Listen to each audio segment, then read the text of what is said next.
Tirupati east PS పరిధిలో 18 నెలల బాలుడి కిడ్నాప్ కలకలం రేపింది. ఐస్ క్రీం కోసం బాలుడిని తండ్రి ఆటోలో తీసుకెళ్లగా టౌన్ బ్యాంక్ సమీపంలో కొందరు కిడ్నాప్ చేశారు. వెంటనే బాలుడి తండ్రి పోలీసులకు ఫిర్యాదు చేయగా కేసు నమోదు చేశారు. షేర్ ఆటోలో వచ్చిన వ్యక్తులే కిడ్నాప్ చేసి ఉంటారని తండ్రి కూడా అనుమానాన్ని వ్యక్తం చేస్తున్నారు.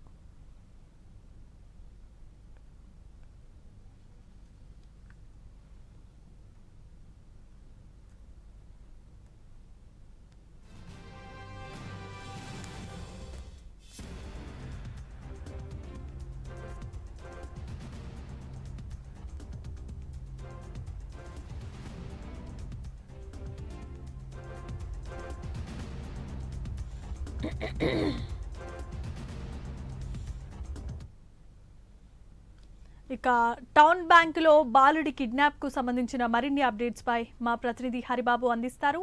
హరిబాబు చెప్పండి. జరిమా ఏదైతే తిరుపతి నగరంలో 18 నెలల చిన్నారి కిడ్నాప్ అవడం అనేది కలకలం సృష్టించింది. అది నగరంలోని ప్రధాన ప్రాంతంలో జనరద్దీ అధికంగా ఉన్న ప్రాంతంలో ఈ ఘటన చోటు చేసుకుంది. చిన్నారి ఐస్ క్రీమ్ కావాలని చిన్నారి కొనిచ్చడానికి తండ్రి ఆటోలో తీసుకురావడం జరిగింది.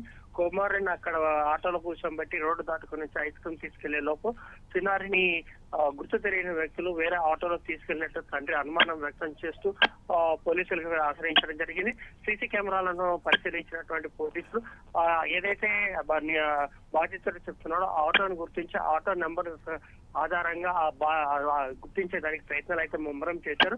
అయితే చిన్నారి మిస్సింగ్ అయ్యాడా ఎవరన్నా తీసుకెళ్లారా, లేకపోతే అతనే నడుచుకెళ్లాడా, లేదంటే ఎవరన్నా ఆటోలో కూర్చున్నందున పిల్లలైన వారు ఎవరన్నా చూసి అతన్ని తీసుకెళ్లిపోయారా అన్న కోణంలో పోలీసులు అయితే కేసు నమోదు చేసి విచారణ చేపట్టారు.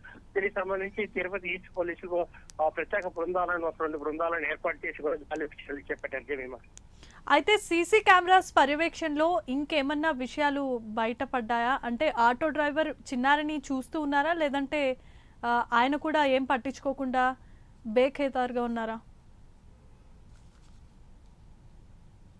హరిబాబు